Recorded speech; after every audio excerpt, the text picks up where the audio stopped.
वफाकी दारुल हुकूमत इस्लामाबाद के मुख्तलिफ सेक्टर्स में बारिश का सिलसिला शुरू हो गया है। बारिश से गर्मी की शिद्दत में कमी आई है। मजीद जानते हैं डॉन न्यूज़ की नुमाइंदा रुखसाना खान से। जी रुखसाना, बताइएगा बारिश हो रही है, कैसा मौसम हो गया इस्लामाबाद का?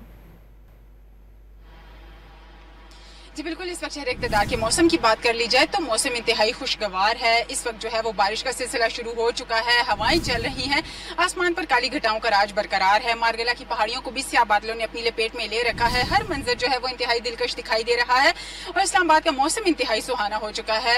महकमा मौसमियात की बात कर ली जाए तो महकमा मौसमियात का यही कहना है कि इस्लामाबाद समेत मुल्क के मुख्तलिफ हिस्सों में जो है वो गरज चमक के साथ बारिशों का इम्कान है। महकमा मौसमियात ने 25 जून से जो है वो मुल्क के मुख्तलिफ हिस्सों में मानसून बारिशों की पेशगोई की है। महकमा मौसमियात का कहना है कि 25 जून से जो है वो मुल्क के मुख्तलिफ हिस्सों में बारिशों का सिलसिला जो है वो शुरू होगा और 1 जुलाई तक जारी रहेगा। महकमा मौसमियात के मुताबिक 25 जून से कश्मीर, गिलगित बल्तिस्तान, मरी, गलियात, इसके अलावा इस्लामाबाद, खिता पटोहार और पंजाब और खैबर पख्तूनख्वा, बलोचिस्तान और सिंध के मुख्तलिफ हिस्सों में जो है वो गरज चमक के साथ बारिशों की पेशगोई की गई है और मूसलाधार बारिशों के बायस जो है वो सिंध, इसके अलावा पंजाब के मुख्तलिफ इलाके जो है वो नशेबी इलाके ज़ेरे आब आ सकते हैं। मकामी और बरसाती नदी नालों में तो यानी का भी खदशा जाहिर किया जा रहा है। इसके अलावा पहाड़ी इलाकों में जो है वो लैंड स्लाइडिंग का अंदेशा भी है और महकमा मौसमियात की जानिब से अलर्ट जारी किया जा रहा है और इसी दौरान जो है वो लैंड स्लाइडिंग के बायस ट्रैफिक की आमदोरफ्त मुतासिर होने का भी खदशा है। जी।